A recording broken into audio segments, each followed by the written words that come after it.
ఏమండి, చెప్పులు తెగిపోయాయి, కొత్త చెప్పులు తెచ్చుకున్నాం పదండి. ఏమైంది నీ చెప్పులకి? తెగిపోయాయండి. ఎన్ని రోజులు అయ్యాయండి చెప్పులు కొని? 3 నెలల దాకా అయినట్లుందండి. ఏంటి 3 నెలల నుంచి ఒకటే రకం చెప్పులు వాడుతున్నావా? మా అమ్మ నాన్న నేనైతే ఒక జత చెప్పులు వారానికి మించి వాడని తెలుసా? ప్రతి వారానికి కొత్త జత చెప్పులు కావాల్సిందే మా ముగ్గురికి. అబ్బో, వారానికి కొత్త జత చెప్పులా? పెద్ద రాయం ఫ్యామిలీ లాగే ఉంది. అది సరే గాని ఈరోజు సోమవారం కదా, మన ఇద్దరం శివాలయంకి వెళ్ళొద్దాం పదా. అలాగే వచ్చేటప్పుడు కొత్త చెప్పులు కూడా తెచ్చుకుందాం, సరేనా? అబ్బో, మా ఆయనకి దైవభక్తి కూడా ఎక్కువే. సరే పదండి, ఇప్పుడే రెడీ అయ్యి వస్తాను, సరేనా? ఇవిగోనే ఎన్ని చెప్పులున్నాయి చూడు, కొత్త కొత్త చెప్పులు నిగనగలాడిపోతున్నాయి. నీకు ఇష్టం వచ్చిన చెప్పులు సెలెక్ట్ చేసుకో. ఇదేంటండి, గుడి దగ్గర చెప్పులు కాజేయటం తప్పు కదా? ఎవడు చెప్పాడే చెప్పులు కొట్టేయటం అని? శివుడాజ్ఞ లేదే చేమైనా కొట్టదంట తెలుసా? ఆ కొత్త చెప్పులు వేసుకున్న వాళ్ళు పోవాలని దేవుడు వాళ్ళకి శాసించాడు. మనకి కొత్త చెప్పులు కావాలని దేవుడు ఆశిస్తున్నాడు. అందుకని ఈ కొత్త చెప్పులని ఈ రూపంలో ప్రసాదిస్తున్నాడు అని అనుకోవాలే పిచ్చిదానా. అంటే మీ అమ్మ, నువ్వు, మీ మామ ఒక జత చెప్పులు వారానికి మించి వాడరు అని చెప్తారు. మీరు చేసే గనక అంటే అంటావేంటే పిచ్చిదానా? వారానికి ఏదో ఒక రోజు ఏదో గుడికి వెళ్తాం, ఎవరినిచ్చిన వాళ్ళ చెప్పులు వాళ్ళు వేసుకొచ్చుకుంటాం అంతే. అన్నట్లు నా చెప్పులు కూడా పాతబడ్డాయే, కొత్త చెప్పులు నేను కూడా చూసుకోవాలి. అట్టే నచ్చ పెట్టక నీకు నచ్చిన చెప్పులు వేసుకో, తొందరగా వెళ్దాం, టైం అయిపోతుంది. ఇదేం ఫ్యామిలీలో బాబోయ్. అమ్మా తొందరగా క్యాన్లు అయి పట్టురా, టైం అయిపోతుంది. ఎక్కడికండి టైం అయిపోతుంది అంటున్నారు? అవును, ఇంతకీ వంట ఏం చేయమంటారు? వంట మా ఇంట్లో పద్ధతులు నీకు తెలియవు అనుకుంటా. నీకు ఒక బంపర్ ఆఫర్ తెలుసా? మా ఇంట్లో ఉన్ననాళ్ళు నువ్వు ఎలాంటి వంట చేయాల్సిన పని లేదు, ఆగి రెస్ట్ తీసుకో. అవునా, ఎంత మంచివారని మీరు. వంట పనే లేదన్నమాట.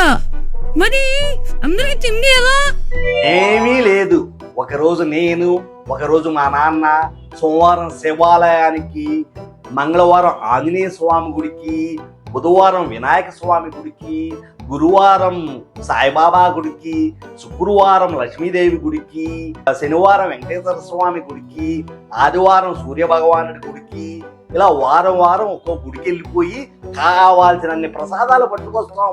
అదే మన ఫుడ్. హ్యాపీ, ఖర్చే లేదు. అంటే రోజు ప్రసాదాలా? ప్రసాదాలా అంటావేంటే పిచ్చిదానా? ప్రసాదాలు తింటే పుణ్యమే, పుణ్యానికి పుణ్యం వస్తుంది, మన ఆకలి తీరిపోతుంది. ఎలా ఉంది మా ప్లాన్? అంటే రోజు ప్రసాదాలతో పరిపించుకోవాలా?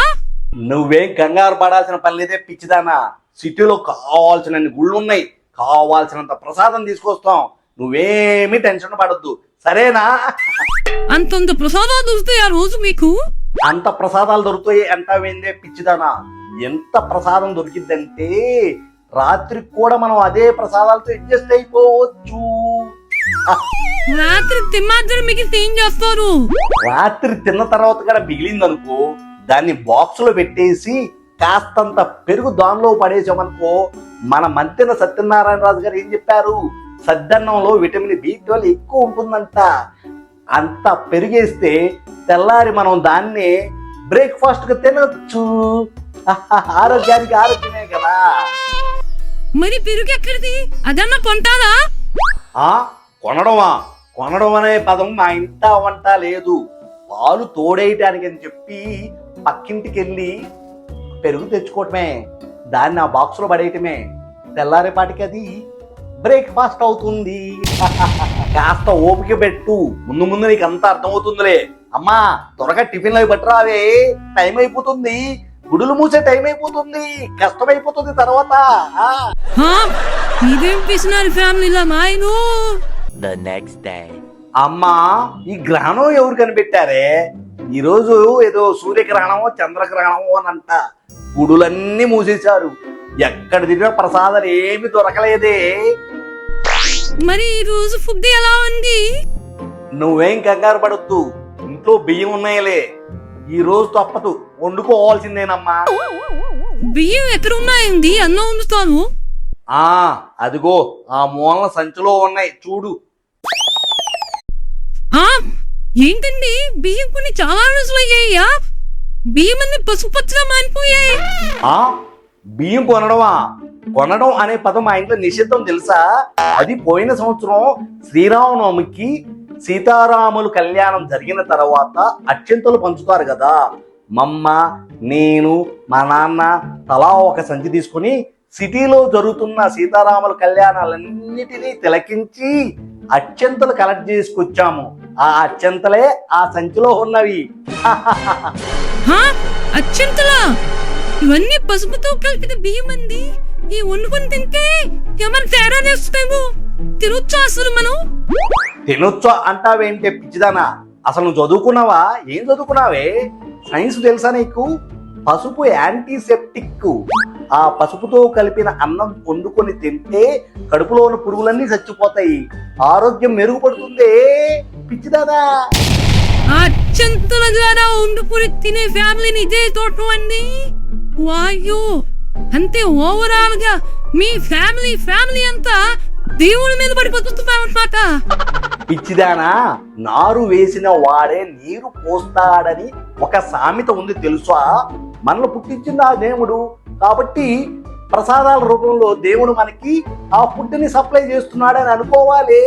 అంతేగాని డబ్బుల కోసం తాపత్రయపడకూడదు. ఉన్నదాంతో అడ్జస్ట్ అయిపోవాలి. అందుకని ప్రసాదాల కలెక్షన్. ఇదేం ఫ్యామిలీ అండి బాబోయ్! పిసినారితనానికి బ్రాండ్ అంబాసిడర్స్ ఇదంతా ఎలా తట్టుకోవాలో మిమ్మల్ని చూస్తుంటే. వామ్మో!